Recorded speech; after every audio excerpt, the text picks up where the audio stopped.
What if the speed of light was 30 miles an hour? What if Earth had 2 suns? Which cereal mascot would win in a fight? What if everyone lived underground? What if it rained? What if money grew on What trees? if pigs could fly? I don't know if that would actually happen. It's much easier to store a unicycle than to store a horse.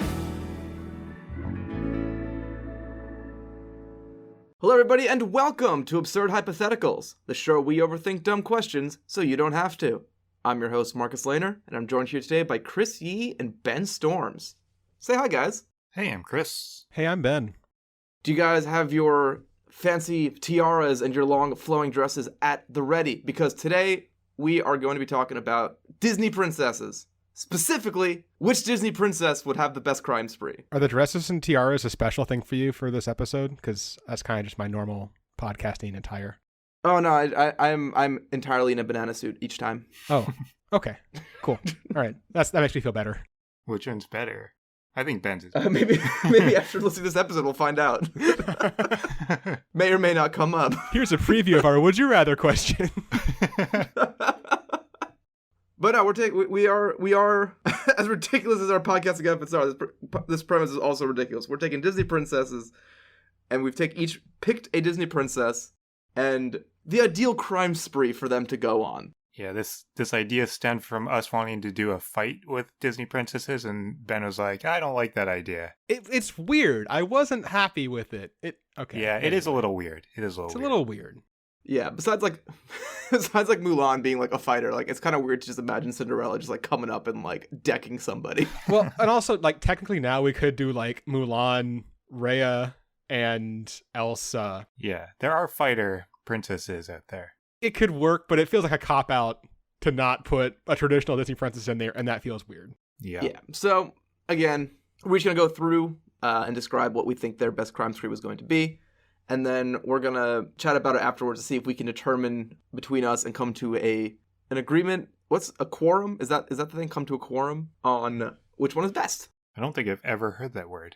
I don't think it means that. I thought a quorum was the number of people you needed for a decision-making body's decisions to be valid. Yeah, there's a fancy word for unanimous decision. You could say accord. Are you looking for accord? We could come to an accord? Could be that. How about an quorum? An quorum. Split the difference between the two. Well, maybe by the time we get there, I'll think of the word. Ben, why don't you get us started so I can start Googling phrases? Yeah, so we decided to, as we do our answers, sort of go in just chronological order because that's, makes enough sense. Not of every single Disney princess, but no. Of the ones that we have chosen. Thank you. Yes, that's an important clarification. But I am going almost to the start to, in fact, the second official Disney princess. I am going with Cinderella. If you aren't familiar with Cinderella, quick rundown, just in case it's possible, I guess. She was the daughter of a widowed aristocrat who remarried to a real bitch, let's be honest here. And her father eventually dies, and the stepmother and her 2 stepdaughters basically just hate Cinderella and effectively turn her into their maid.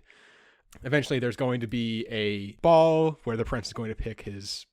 Is it specifically to pick his wife? I guess, yeah. I don't know. I've only seen the movie like once a very long time ago. Yeah, I think it was specifically... I don't know if it was necessarily that was the purpose, but that was the intent of like the king when he set up the ball. And the stepmother, of course, wanting to get more money, decides to take her daughters there, and they leave Cinderella behind, being very, very mean to her in the process. At which point, her fairy godmother shows up, Cinderella's that is, and gives her a fancy gown and fancy class shoes, and turns some animals around into like footmen for her and a pumpkin into a carriage. And she goes to the ball, impresses the prince, of course, and then realizes that, oh, right, important part, all of this magic wears off at midnight. Midnight strikes, she runs away. She leaves a shoe behind, which for some reason doesn't go away despite everything else going away. I never really got that part. That was always a little weird to me, that the shoe stays around despite everything else. There's a bit of suspension of disbelief right in the middle of this plot here. There's a couple little things that you can maybe poke holes in. And the prince, who is now obsessed with her, decides to track her down by putting this shoe on people's feet until he finds where it fits. And eventually, yes, of course, he finds her. They get happily ever her, blah, blah, blah. Yeah. So what does Cinderella actually do? What is her, crime ability here? She has one of her own that does come up in the movie that I don't actually know why it's there, and I couldn't figure out a good reason for it aside from that's what Disney princesses do. She can talk to animals and they like understand her, and she becomes friends with them because like they fix a dress for her at one point and help her with chores and things. But I don't really know why she can do that, and I kind of ignored it because it's not actually that helpful in terms of crime most of the time. More relevantly, and she has a fairy godmother who is magic. And specifically, she has a fairy godmother who is magic and who uses that magic to turn her into someone who can fit in amongst the upper class. And she fits in so well, in fact, that her own stepmother and stepsisters, who are also at the ball, cannot recognize her. And this is a great, great setup for a con. Specifically... Are you just going to reread the plot of Cinderella right here? No. Better than that. Are you familiar with Anna Sorokin and/or Anna Delvey of the Netflix show Inventing Anna? No. / real life events. Well, you guys aren't? Oh, man. All right. Well, you should watch the show on Netflix, Inventing Anna. It's very good. I did not realize it was based on real events. Yes, it is based 100% on real events. The show is very dramatized and jiggered, but... Like there's a whole bit in the beginning where Anna's talking to animals that are helping her get dressed. It's really ridiculous. It's really weird. I don't know why it's there. But no, so Anna Sorokin, she was born in 1991 in a working class town south of Moscow. Her family relocated to Germany in 2007 when she was 16, and she became obsessed with Vogue and fashion blogs and things like that. It really fit in at school, and she kind of just, once she was graduated, she just kind of wanted to get out. So she went to art school, dropped out of there. She interned at a PR company in Berlin for a little bit. And eventually she relocated to Paris and started an internship at a French fashion magazine called Purple.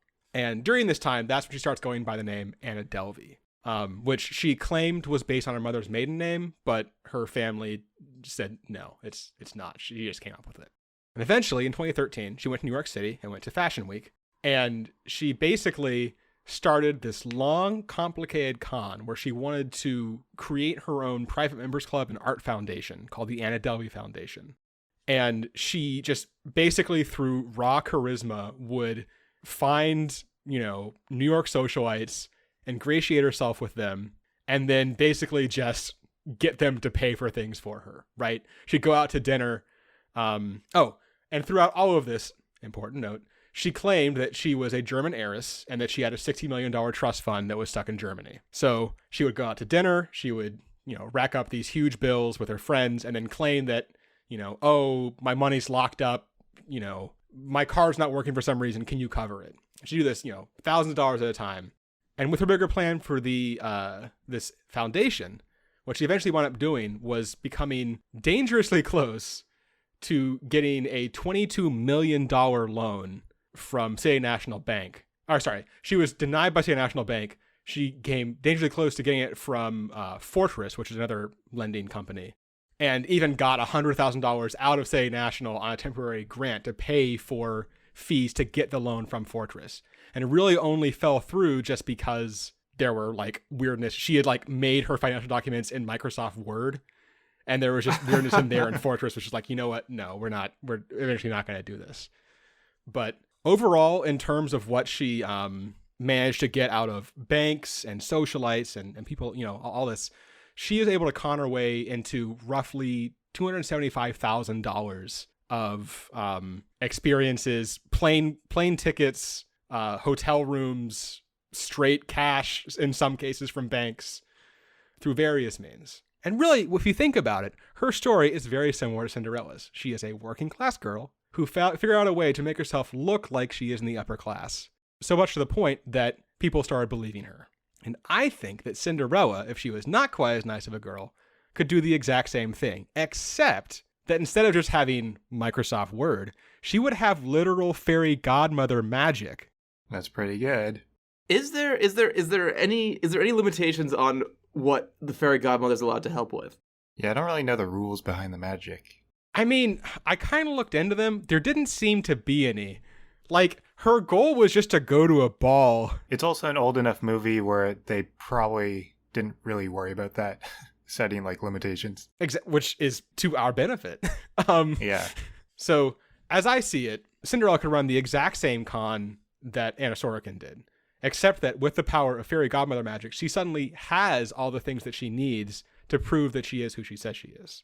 She doesn't have to just bilk people out of things. She can temporarily get them herself to make the con even more effective and actually get these millions of dollar loan and establish whatever the hell she wants to establish. Or even think about even bigger, Ben. Like if she like got into the right circles, she could like trick herself into a royal family and marry a prince. That is, it's just so crazy it just might work. You somehow went mellower than the plot of the movie. So the stuff in the movie disappears at midnight, right? Is that just something that the fairy godmother decided to do just because? As far as I can tell, yes. Okay. So this is what I couldn't figure out, if that was like a limitation of fairy godmother magic or if that was just what happened. I don't know. That was just like her curfew. Just for pizzazz, yeah. Yeah. I mean, she knew that it was going to happen at midnight. Like, she was warned. Exactly. But I think that because I think that you can work around that, right? You can get new stuff the next morning. Plus, once you're getting like cash as a result, I'm sure you can cut the fairy godmother, and I'm sure even a fairy godmother has some use for cash. Exactly. You know, I'll cut you in 12%, fairy godmother. But Yeah. I'm gonna need some bank statements again. Oh well, they go away at midnight. Well, you know what? Copy paste. the problem the fairy godmother has is that her credit card disappears every night at midnight, so it's kind of she could use a little more liquidity. Or a little less liquidity. Maybe it's a little too liquid, honestly. But yeah, so I think Cinderella, just between the fairy godmother powers and just being such a sweet, trustworthy girl, I think that she is the perfect con artist, and she could bilk people for millions easily. Chris, what did you do? So the princess that I chose was Mulan. I guess her full name is Fa Mulan, but she's from the movies Mulan and Mulan 2. Yes, they made a Mulan 2. I actually watched the second Mulan for research. It's a direct-to-video movie, and it was very bad. I've seen it as well. It is not good. I didn't watch it for research. I forget why I watched it, but it was theoretically for enjoyment. Yeah. It has a 0% on Rotten Tomatoes based on 5 reviews. I also got pretty much no useful information from it, so I do regret watching it. But anyway, so Mulan actually isn't technically a princess in the story, but she is considered an official canon Disney princess. She's the 8th one, so we're counting her. And she doesn't have magic or anything, but she obviously has like fighting skills. She was in the army. She fought off the Huns, all that stuff. So she can handle herself. But that's not really what I want to focus on. What I want to focus on is her tendency to break the rules. So she's not really morally opposed to cheating for personal gain. This is demonstrated in the beginning of the movie where she cheats on her exam using notes for the matchmaker. She like writes notes on her wrist and tries to cheat. And technically, the entire plot of the movie is based on her being a criminal. She breaks the law by pretending to be a male soldier in the army. She assumes the false identity of Ping instead of Mulan, and the punishment for this crime in the movie, they explain it, is death, but they end up sparing her because she saved the life of the captain. So she has a tendency towards lying, deception, and I also want to use these skills to con people. We have 2 con artists here. Imagine she cons her way all the way to a high-ranking general and marries into the royal family. Captain. Yeah. So she's not alone in her con artist ways. She has partners in crime. The first one is Mushu. Mushu is a dragon that's voiced by Eddie Murphy. And on several occasions, Mushu actually pretends to be like different vengeful spirits. So like in the beginning of the movie, he's assigned to awake the Great Stone Dragon. He accidentally breaks this Great Stone Dragon instead. And what he does is he impersonates the Great Stone Dragon and lies about it. And he gets away with it. Like his superior actually believes that he was the Great Stone Dragon talking. And then in Mulan 2, this is the one useful piece of information I got from it, is Mushu, at the very end of the movie, Mushu pretends to be the Golden Dragon of Unity.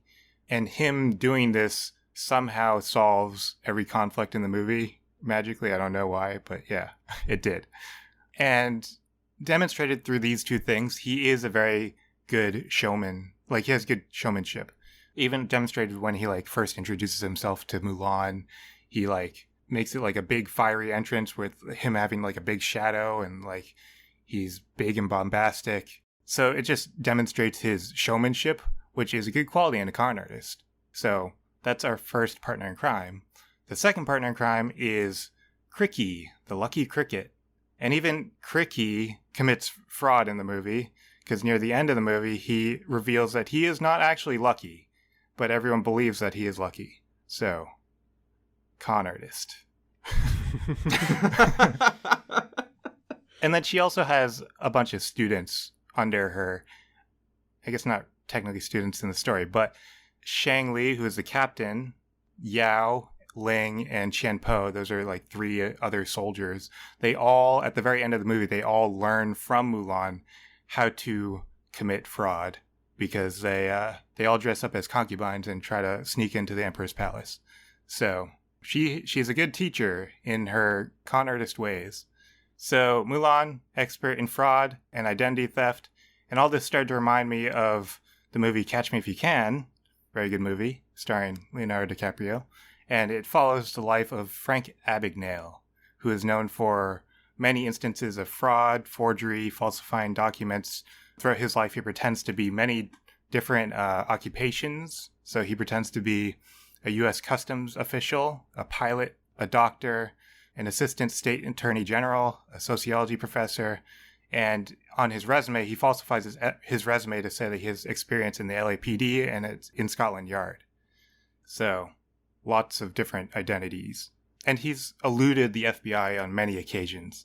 So, he actually described one instance where he, I think this was actually in the movie too, where he, he was on an airplane that was about to take off, but the FBI came and stopped the plane from taking off, and he was trapped in the bathroom. So he squeezed through the toilet to escape. What? Wait, when you say squeeze through what part of the toilet? Because I guess there is like a compartment that you can like shift over. I don't know exactly, but like they were describing some sort of compartment. All I can assume is that he like shifted it and went through the hole in the floor.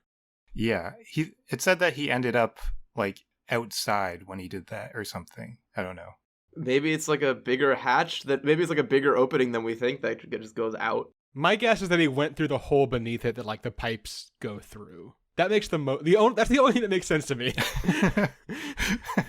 I can't comprehend anything else. I'm going to pretend it's that. Yeah, I mean, I remember the scene in the movie, but I don't remember exactly like how it went. I'm sure if I rewatched it, then it would make more sense, but I did not watch it. So he's like a very famous criminal, but how did he actually make money? Because that is our goal. We're trying to make money. So he actually mainly forged paychecks for all of his like fake occupations. Like he was very good at faking documents, and he faked like a lot of Pan Am pilot paychecks.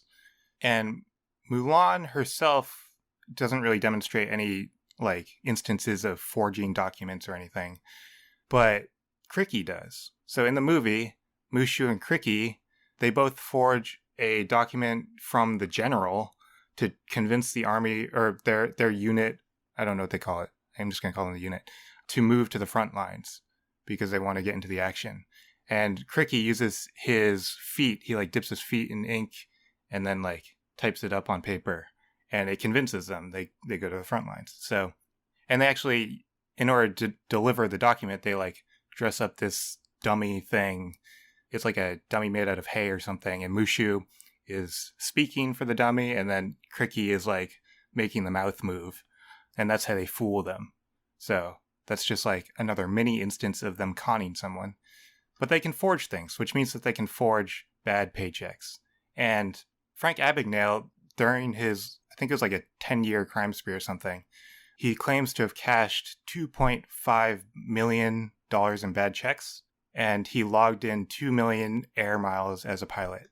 And he claims that he's been wanted in 12 different countries. So after his crime spree, he actually became a consultant for the FBI. He works as a consultant. And he also makes money as like a public speaker in seminars. And he teaches protection against like financial fraud now. But I wanted to look up like how much he's actually worth now. So his net worth now, there are a few different estimates. But according to Celebrity Net Worth, they estimate that his net worth is about $10 million. According to What's Their Net Worth, they say $12 million. And according to ArtSlope, they say $17.5 million. So somewhere in that range is what his net worth is. So Mulan can kind of just like follow the footsteps of Frank Abagnale. She has the skills to do it, and she can be just as successful as him, if not more so. And his claims have been sort of like brought into question whether they are true or not, because he does tend to lie a lot. Surprising. Yeah, here's a bit of a con artist. Yeah, he is a bit of a con artist. So you can't really take his words at face value. But regardless of the authenticity of his claims, they did make a movie of his life, and that movie grossed $352.1 million in the global box office. And I couldn't find any numbers for how much money of that he actually got, but I'm sure he got some pretty good royalties from that. Also, just like selling the rights to the studio for the story. So who knows? Maybe they'll make a movie about Mulan's life where she fooled a bunch of people into going into the army. And then maybe that movie grosses $304.3 million globally, and maybe she'll get some royalties from that. Do people that are like the bad guys in the real life movie about their tale get royalties? Like, hey, this is a whole movie about how you became the worst criminal and got arrested. Like, do they get money for their life story? Well, he wrote a book about it, and then they adapted the book. Yeah, no, I mean, for his case, he's also comes out the other side as like I'm not a criminal anymore, haha. Right. So he's a little bit more unclear. But I wonder if it's just like about someone's terrible crime spree. Like, they can't possibly get money for that, right? I will say that Anna Sorokin got $320,000 from Netflix for the rights to her story. What is she doing right now? Is she... She's waiting to be deported. Oh, okay. Excellent. But yeah, that's Mulan. That's her crime spree. That's what I'm going to do with her. Marcus, who'd you cover? I did Elsa from Frozen. Now, if you're already yelling obscenities into the void, let it go. I know that you know. Yeah, let it go first off. And I know that you know that technically, lots of air quotes, Elsa is not an official Disney princess. And I was like, well, that seems pretty stupid. So why not? And I was with some Googling. There's lots and lots of opinions about why it's not actually the case. And it came down to kind of three. The first claim that people make is she's a queen. So she's not a Disney princess. She's a Disney queen. So she doesn't fit in the Disney princess family. But Mulan's not a princess, so... Yeah, it's not actually disqualifying. One, Mulan is not even of royal lineage and she's a Disney princess. And two, many of these princesses are queens at the end of their movies after they hook up with the prince or whatever. So that can't really be it. The second one is she doesn't have an animal companion, which seems to be a kind of all the other Disney princesses have a sort of animal companion, which is kind of like a semi-official rule. But I would say Olaf kind of semi-counts if you're really going down that. Like all these Disney movies have mascots. That's why all the princesses have an animal companion, is because every movie gets a wacky mascot. So I didn't really think it was that either. And then the more informed articles I was reading gave what I imagine is the real answer, is that Frozen is so big as a brand that putting Elsa under the Disney princess branding pulls her down more than brings her up. She's too successful of a princess to even count as one anymore. She's in a category all on her own.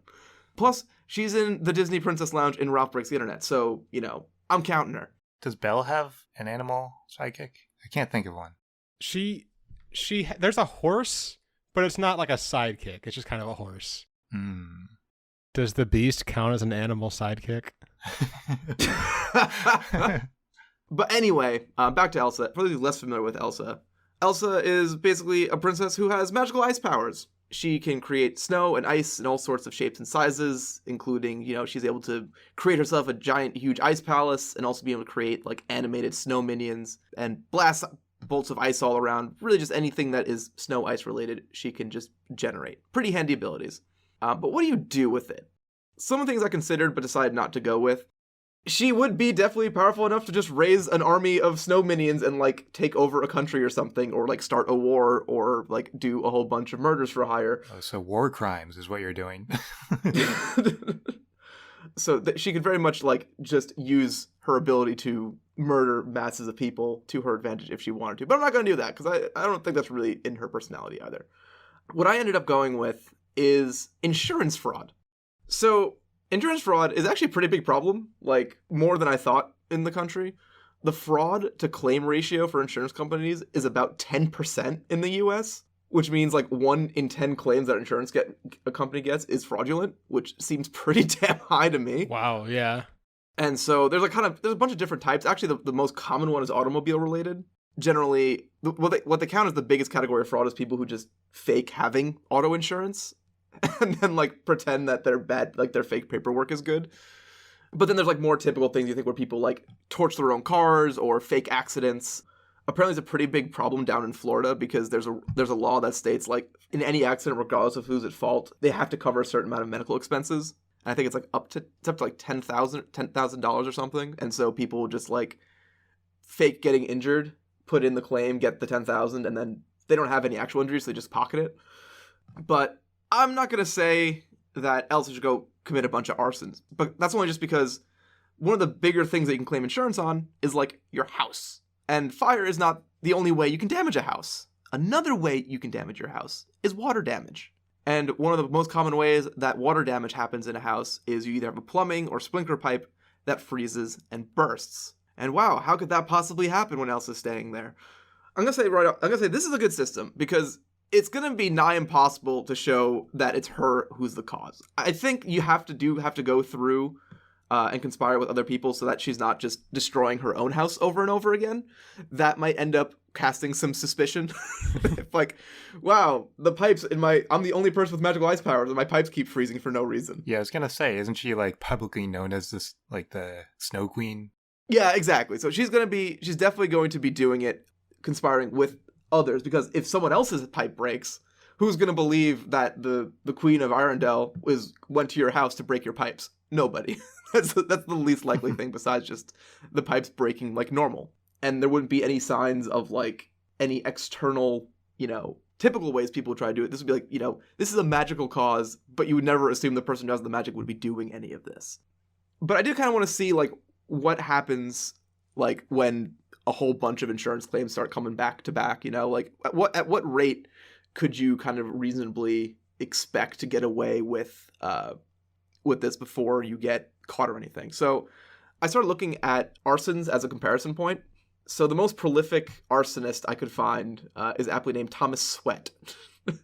With 2 T's, it's Sweat with 2 T's. So maybe it's pronounced a little different, but I'm calling him Thomas Sweat. It's because like his destiny. Yeah, destiny.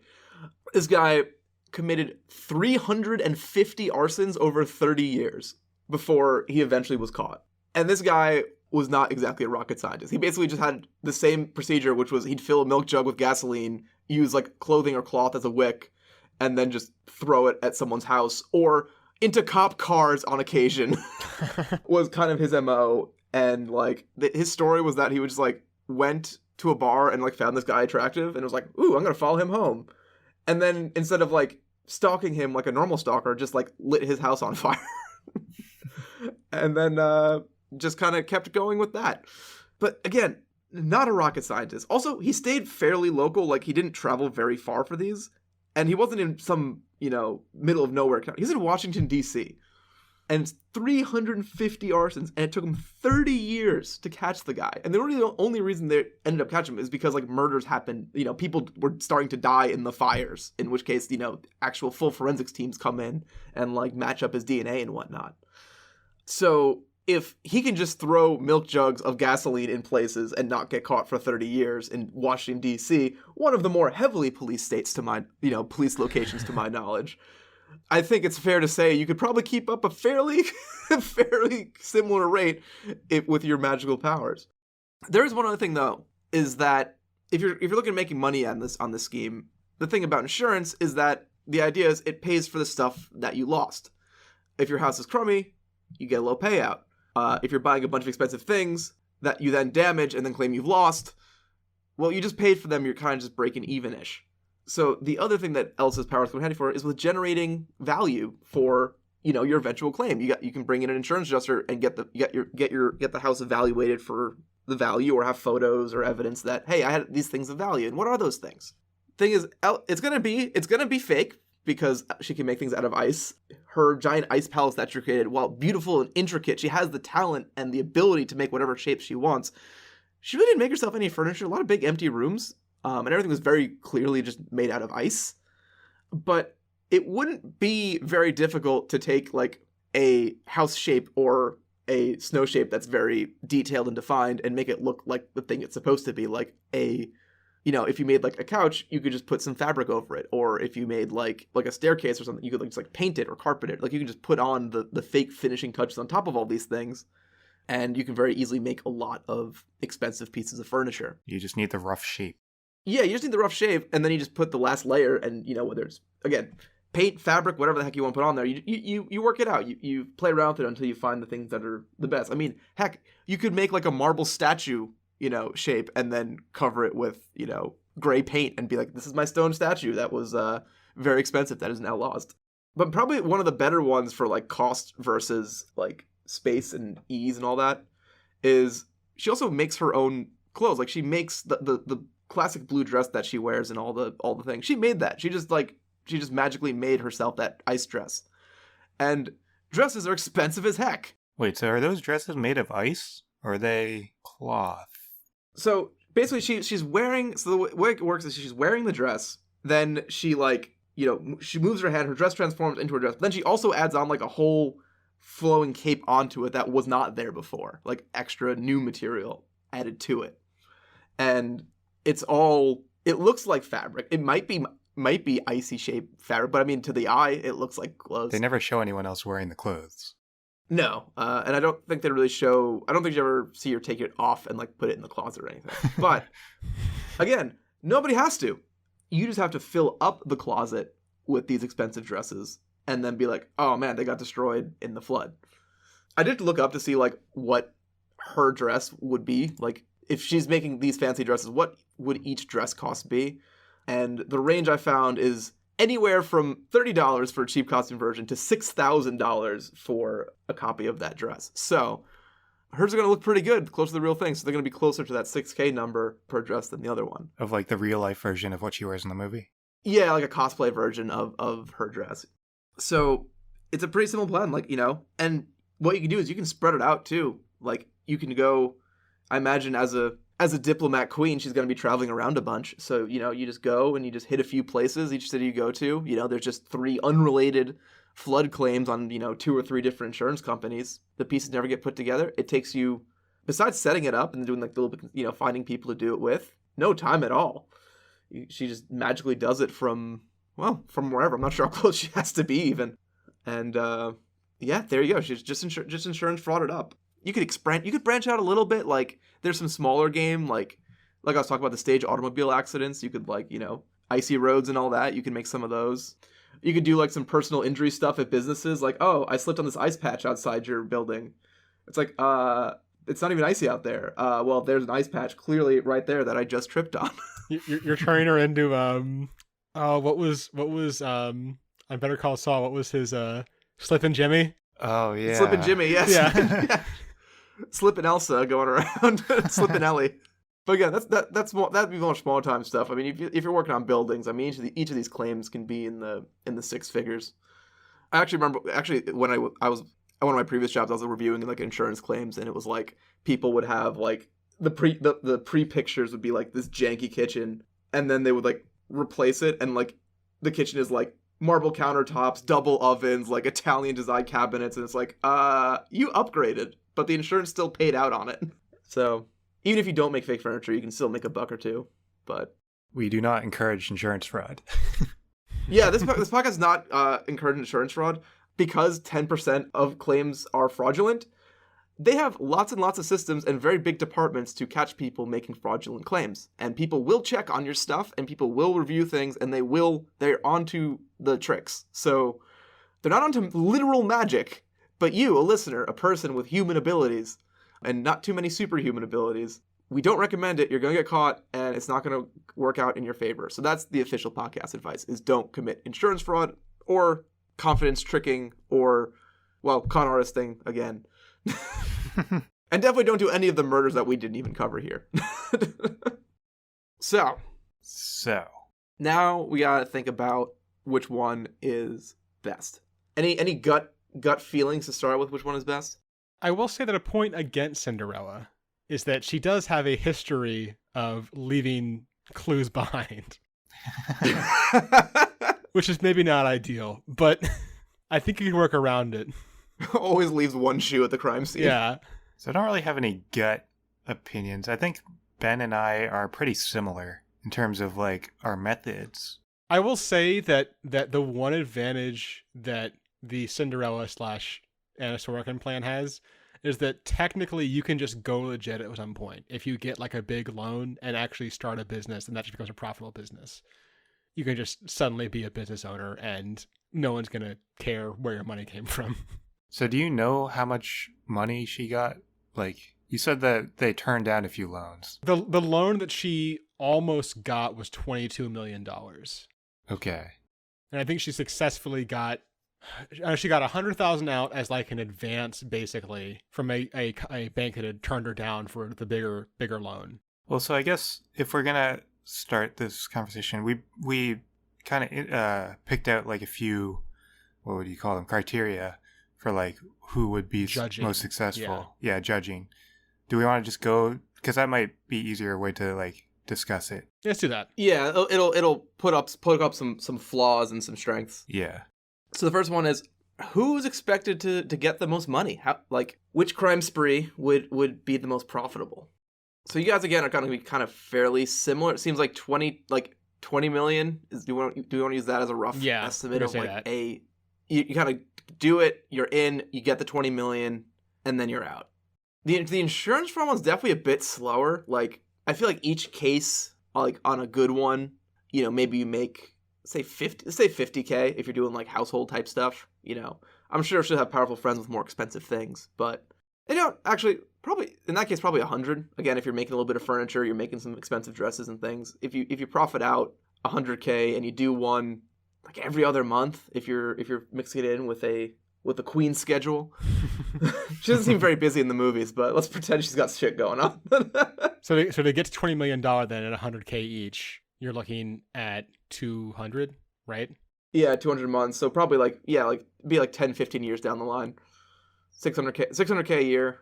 And then 10 years is 6 million. Yeah, so 20 years is 12. 30 years is 18. So it's some time. It's just a job. Yeah. Yeah. And then Mulan's is also kind of long term. I mean, I guess the main way she would make money is through the paycheck. So it would have to be like a reasonable paycheck amount. But I think over the course of like 10 years, Frank Abagnale made, did I say 2.5 million in bad checks? Yeah, 2.5 million. So it sounds like that's the lowest. Yeah, that's definitely a lot less payout for the work. So then we had odds of success. So we've laid out this plan and how it's going to go. What are the odds that it actually works? So Mulan is the only one that doesn't have magic on her side. Yeah, that is a little bit of a dampener. Yeah. But she did successfully fool an entire army. True. I feel like the confidence trickster game just always has an inherent risk to it, where it's just, you know, if you're living a lie, there's always a chance that something comes up and you get caught. Right. Yeah. I'm trying to see where Elsa's falls apart. I mean, obviously just the insurance claims get found out. Right. Like the tough thing is at a certain point, like if she is in some way connected to, I guess there's a lot of like burst pipe situations that happen. They're not going to see like a pattern of, oh, they happen to know Elsa.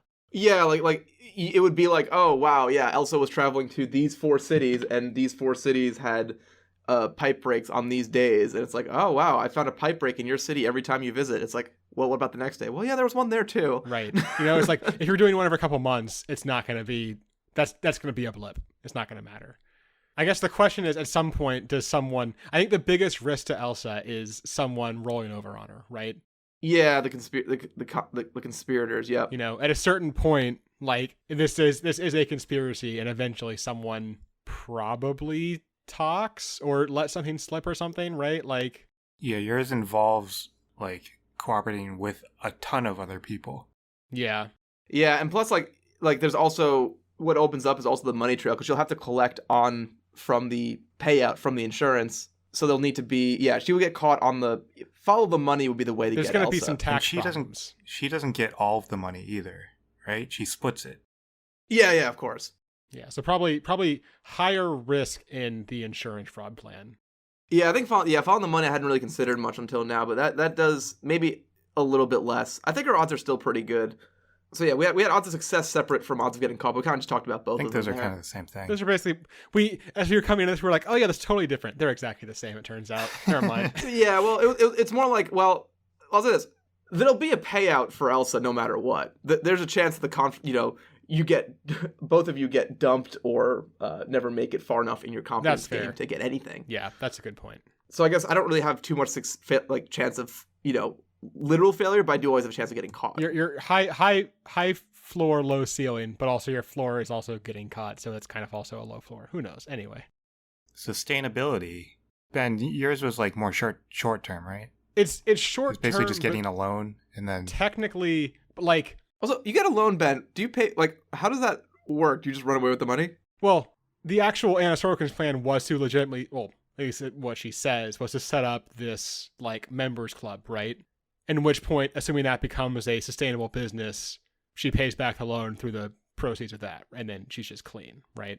so her plan was still to pay back the loan. It wasn't just to Yes. run. Right, exactly. It was to establish herself using false pretenses, but then just live her established life. So technically, assuming you can make a successful business, it is eventually just you get out and you're free. What kind of business do you think Cinderella would make? What kind of business would Cinderella make? She's going to start the glass slippers trend. There you go. Yeah, it's fashion. It's clearly fashion. Fashion's also a very good confidence trickster business. It because really it's is. all about It's all BS. clout Yeah. and reputation anyway. I like that you describe it as clout and reputation, and I say it's BS. Well, we know which one of us would be the better confidence trickster. And then both Mulan and Elsa are on more of a time scale of like decades. Right. And like every time you do it, it becomes more likely you get caught. Yeah, I think that's going to be a less. Yeah, I guess it's fine. Yeah, that's true. And I like this. So we have one last criteria. I like this one too. Is does it fit the princess's personality? Would this princess go on this crime spree? I think Elsa fits it the least. Yeah, I would say so. Yeah, I did give it some thought. Elsa's tricky with any crime spree just because Elsa's very, very by the book. Like, responsibility is big for her. The one thing I like about the insurance claim thing, though, is I think she could get herself into it because she has that rebellious side, and definitely like sticking it to the big insurance companies would be something that like she could be into. I don't think she was the rebellious one though. Wasn't Anna was the more rebellious one? Anna's definitely the more rebellious one. So, but she shares a bit of that, like all the pressures put on her for responsibility are external, so she can like fight back against those. Again, Anna would be more inclined to it. It might even be Anna finds out about it and she's like, oh, hell yeah, you got to keep doing this. This is They great. team up. Screw those guys. So I think Elsa is very unlikely to commit crimes, period. If she was going to commit a crime, I think this is a fitting one for her. I think Cinderella and Mulan, they both fit pretty well. I think Mulan fits a little more because she actually did commit this crime. Cinderella, like, I feel like she didn't try to commit identity fraud when she was doing her thing. She just did wanted to go to the ball. Yeah, she did a thing for relatively innocent reasons, but it's definitely less like she did technically pretend to be someone else. So it's still a jump, but less of one than for Elsa. Yeah, but Mulan was like her goal was to do this. Exactly. For honorable reasons, but yeah, she did. She did knowingly commit a crime. Okay. So are we deciding which one is the best one? How do we want to weight these things? I think we'll just each pick one. If we have a 2-to-1 vote, then we can say that's the winner of the episode. If we all pick a different one, Weren't we gonna do like a point system, like 1, 2, 3, 3, 2, 1? We talked about that one point. Ranked voting. Why don't we start with each of ours top picks, and if we want to get more technical, we leave ourselves the option. Okay. And are we allowed to pick our own? Yes. Okay. Do I want to pick my own? Well, who's going first? Well, everyone has picked one. I have picked Yeah, I picked one. I'll start. I like mine the best. I think Elsa like has the most flexibility in what she does. I think she's, besides the money trap, I feel like she could still kind of get away with it. And I like her plan as being kind of just very easy to do and just like you can do it and still have an entire life after it. So I like her crime spree. And if you want to get more money, you can just do it more often. Ben? I'm going to go with Mulan. I feel like Mulan and Cinderella have similar. I feel like the money trail thing makes me very nervous with Elsa. So I kind of ruled that one out pretty quickly. I think they're going to get it like they got Capone, right? They're going to get on the tax stuff, and then it's all going to come crumbling down. The con stuff is similar. Cinderella is higher reward, but I feel like, particularly as I mentioned with her history of leaving behind evidence, I'm just a little bit worried about that. I feel like Mulan is going to be a little more reliable. So I was actually going to pick Cinderella because because it is a higher reward, for one. Also, even though it's like sort of out of her personality, like she kind of accidentally did it, she didn't mean to. The fact that that's true kind of gives her like plausible deniability in a way, where she's just like, I didn't really mean to do that. Oh no, it's happened again. It's just another big misunderstanding. And then she does have the magic part to it, so like It's a little safety net. yeah, she does tend to leave behind an evidence. The magic should help. Well, now what do we do? Well, I'm the host, so my vote counts the most. So Elsa wins, and then we can move on to our Would You Rather. Well, let's just so it stays undecided. We No. all made our cases. If you would like to let us know who you think won, who had the best crime spree, comment on the. If you're on YouTube, comment below on the video. If you're not on YouTube, send us an email, absurdhypotheticals@gmail.com, and then let us know. But we do have to move on to the rest of the episode, though. So. Oh, right. I was wondering why you made that call to action so blunt. I was like, oh, because it's not the end of the episode yet. Right? No, not yet.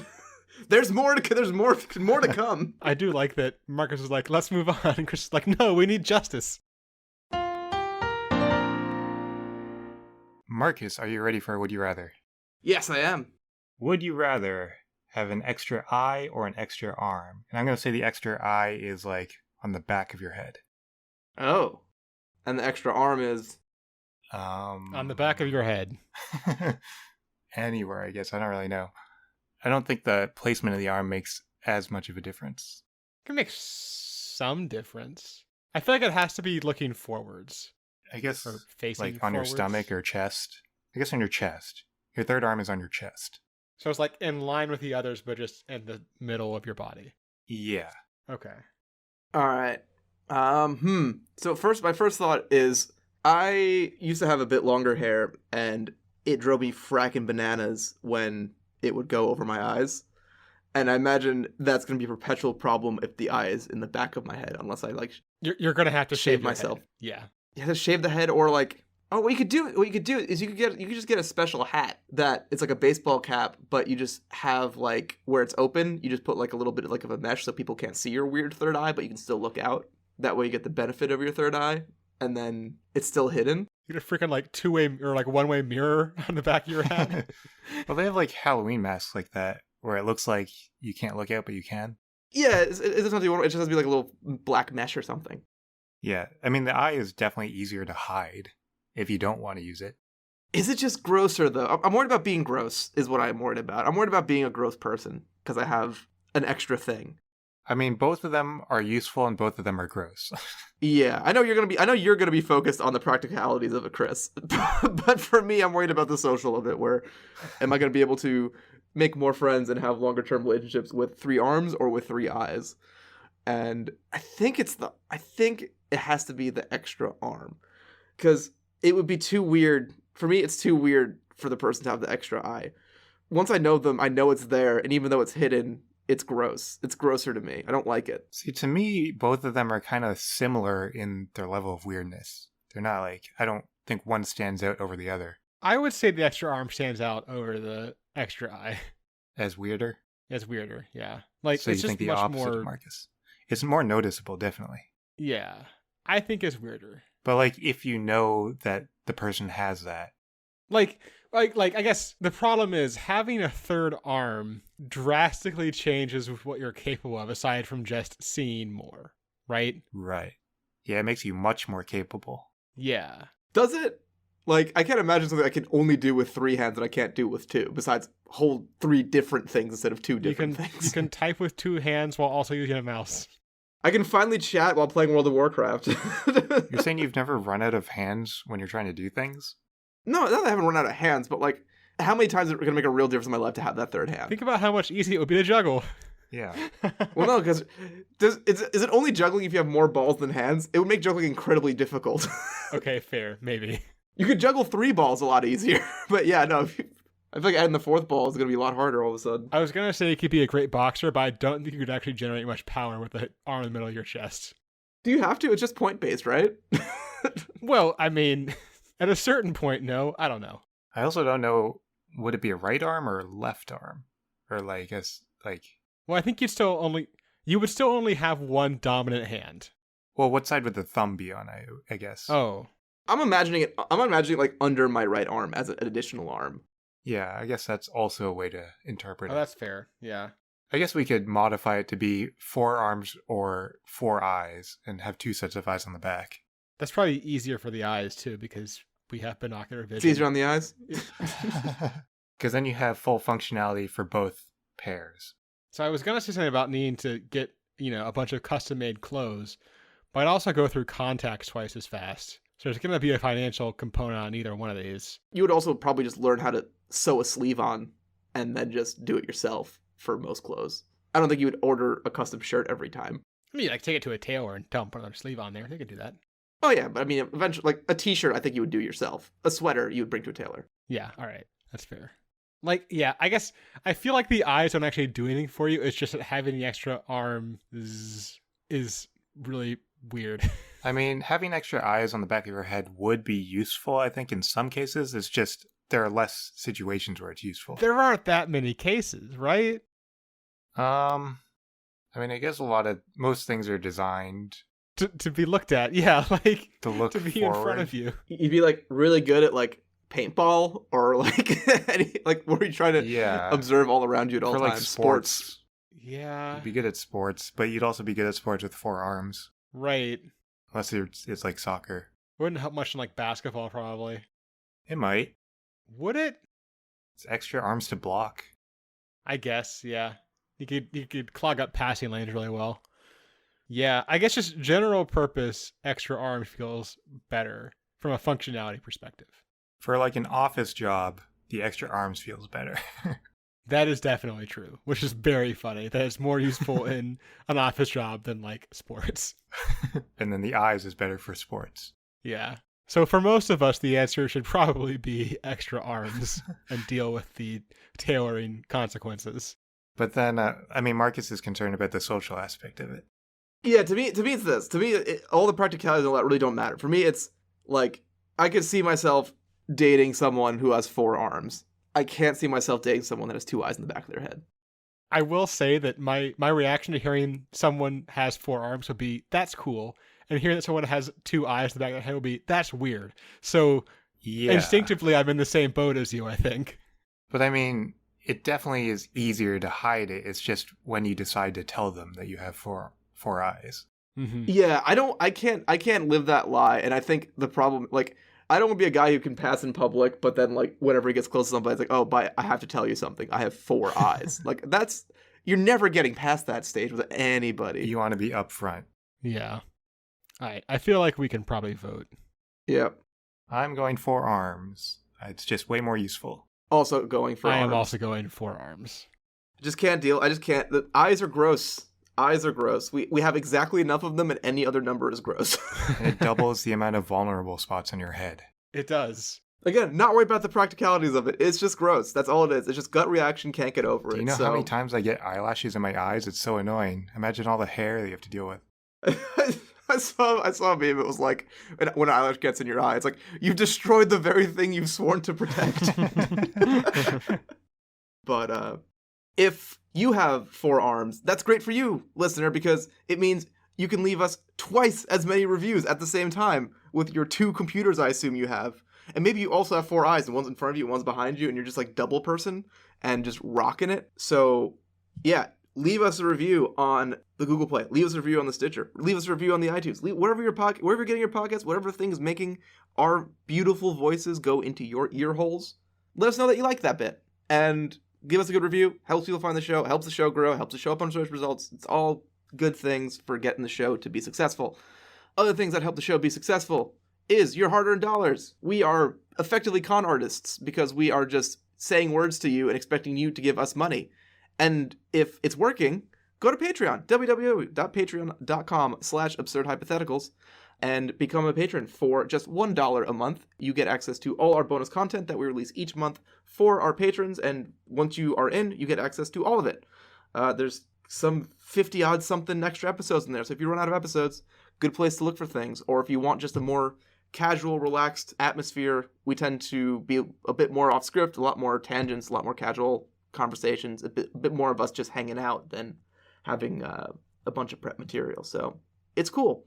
You can hear about how me and Ben met for the first time in like 10 years or 10 plus years. Yeah, Ben and Chris finally met for the first time in person since before the start of the podcast, which is just insane. I like that both of us had one time in mind that we had met, and neither of us were thinking at the same time or remembered the time the other person was talking about. Yeah. It may have been the first time you guys ever met. Yeah. Who knows? We couldn't confirm. We had met 0 to 2 times before.